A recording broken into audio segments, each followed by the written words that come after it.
बिस्मिल्लाहिर्रहमानिर्रहीम। नादरीन, हम इस वक्त मौजूद हैं इस्लामाबाद में, पाकिस्तान न्यूज़ ऑफिस में मौजूद हैं। हमारे साथ आज हमारी मेहमान शख्सियत मौजूद हैं, इंजीनियर इमरान लशारी साहब, जो कि हल्का N190 और हल्का PP 287 के मुतवक्किल उम्मीदवार हैं। सर, सबसे पहले मैं आपका शुक्रिया अदा करता हूँ, आप तशरीफ़ ले हैं। कल एक बहुत बड़ा सानिया हुआ, जो मर्री के मकाम पर जो सियाह लोग आए हुए थे। तो इस सानिए के मुतालिक आप क्या कहेंगे?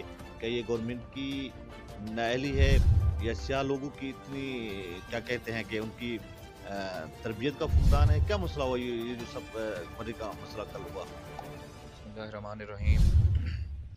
जी, यकीनन कल वाला सानिया मेरे ख्याल है इस मुल्क की तारीख का बहुत बड़ा सानिया है और हर आंख अश्क बहा है। और सबसे पहले तो जो मुतासरीन हैं उनके हक़ में मैं भी दुआ को, पूरी कौम दुआ को है, और जो हमारे लोग शहीद हुए हैं, फौत हुए हैं, अल्लाह उनके दर्जात बुलंद करे। तो इसमें यही है, हुकूमतों को भी देखना चाहिए, इदारों को भी देखना चाहिए, और यकीनन इंतज़ामी नाअहली है। तो अल्लाह करे इस तरह के वाक़यात दोबारा ना हों, और हुकूमतों और इदारों को चीज़ें रिविज़िट करनी चाहिए, दोबारा सोचनी चाहिए, और इस तरह के जो मामलात हैं इनको बेहतर करना चाहिए। सर, ये देखें, एज ए कौम हमारी तरबियत के अंदर कितनी फुकदान है कि हमने सुना है कि मरी में बर्फबारी हो रही है।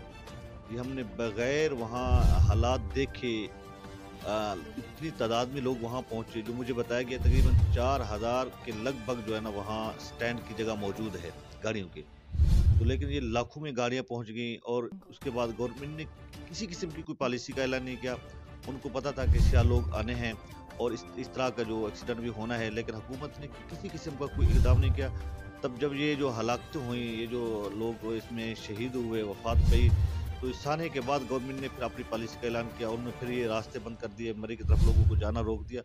तो मेरे ख़्याल में एज ए कौम हमारी भी एक ज़िम्मेदारी है कि हम अपनी ज़िम्मेदारी नहीं निभा रहे।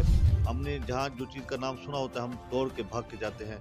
तो मेरे ख़्याल में इसमें सिर्फ गवर्नमेंट की नाअहली है या एज ए कौम हमारी भी इसमें जो है ना काफ़ी क्या कहते हैं, तरबियत का फुकदान है? ये देखें, हमेशा मामलात शुरू होते हैं इंफरादी सतह पे, जिसमें आप और मैं मिल के ही कौम बन रहे होते हैं, नेशन बन रहे होते हैं। तो बस हमारा भी कुछ रवैया ऐसा ही है, भेड़ बकरियों वाला। हम भी रेवड़ की तरह चल पड़ते हैं, बगैर देखे, बगैर सोचे, देखा देखी। तो मेरे ख्याल ये पूरी कौम के लिए एक लम्हे फ़िक्रिया है। पूरी कौम को इस पे सोचना चाहिए, और इस किस्म के वाक़यात ताकि ना हो सके। कौमी ज़िम्मेदारी है, एट द एंड हर बंदा इसमें इसका ज़िम्मेदार है। अच्छा सर, आप हमारे हल्का N190 हल्का PP 287 के आप मुतवक्किल उम्मीदवार हैं। तो क्या आपकी क्या स्ट्रगल है कि आप इतने, मतलब है कि वहाँ लोगों ने अपनी मेहनतें की हैं, लोग साल साल से वहाँ इन हैं, हल्का में हैं, वहाँ बहुत कुछ कर रहे हैं या नहीं कर रहे हैं, लेकिन आप जो है ना हल्का N190 और हल्का PP 287 का आपने ऐलान कर रखा है कि मैंने वहाँ इलेक्शन लड़ना है। तो अब तक आपकी वहाँ क्या खिदमत है? देखें, मेरा ये मिशन है, मेरा मंशूर है, विजन है ये, कि मैंने तो लोगों को अपग्रेड करना है मेंटली। और क्योंकि रास्ता यही बन रहा था, सियासी तौर पे मैच्योरिटी की ज़रूरत थी।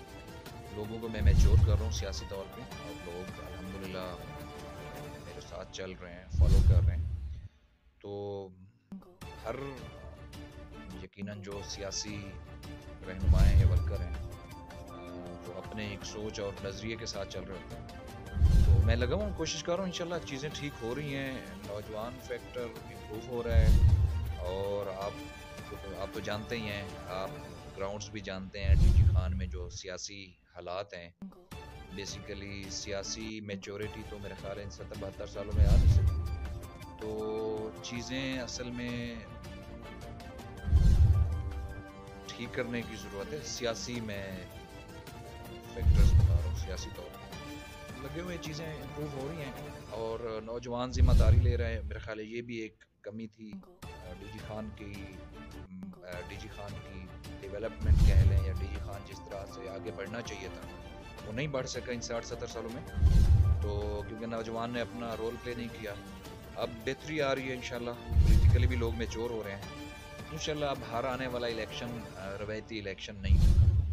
سر یہ دیکھیں اب اس حلقہ 190 حلقہ پہ 287 میں یہاں مضبوط ترین پہلے سے جو امیدوار ہیں ان کو وہ میرے خیال میں اگر ہم یہ کہہ لیں کہ یہ جو کچھ عرصہ پہلے یا اب تک جو ہے نا وہ اس وقت ناقابل شکست لوگ ہیں, ٹھیک ہے نا, آپ نے دیکھ لیا ہے میدان پڑا ہے اور آپ بھی وہاں اس میدان میں جانے کی تیاری, تو آپ کی کیا پالیسی ہے, آپ کی کیا حکمت عملی ہے, اب آپ علاقے میں کس طرح ان ہو رہے ہیں اور لوگوں کو آپ کیا سہولیات پرووائڈ کر رہے ہیں, تو اس طرح جو ہے نا آپ ہمارے ناظرین کو بتائیے کہ آپ کی کیا پالیسی ہے. ناقابل شکست تو میری ڈگری میں نہیں ہے, کوئی اس دنیا میں ناقابل شکست نہیں ہے. بڑے بڑے سورما دنیا میں گر جاتے ہیں, تو میں بالکل متاثر نہیں ہوں ان ناقابل شکست لوگوں سے, بالکل بھی میرے ذہن میں کوئی ایسی چیز نہیں ہے. وہ اپنے سوچ اور منشور کے مطابق محنت کرتے ہیں, میں اپنی سوچ اور ویژن کے مطابق محنت کروں گا, مجھے کوئی پریشانی نہیں ہے. ناقابل شکست مزہ تو میرے خیال ہے تبھی آئے گا نا کہ آپ کا مد مقابل مضبوط ہو. تو انشاءاللہ میرے لیے چیلنج ہے, میں بالکل متاثر نہیں ہوں میں کسی کو ناقابل شکست نہیں سمجھتا. آپ کو میں بتا رہا ہوں نا کہ اگر آپ ہی کی بات کو میں آگے لے کے چلوں, میں تاریخ دیکھوں تو ان کے مقابلے میں اس طرح سے کسی بندے نے آ کے اپوز بھی تو نہیں کیا, اس طرح کسی بندے نے آ کے سٹینڈ بھی نہیں لیا.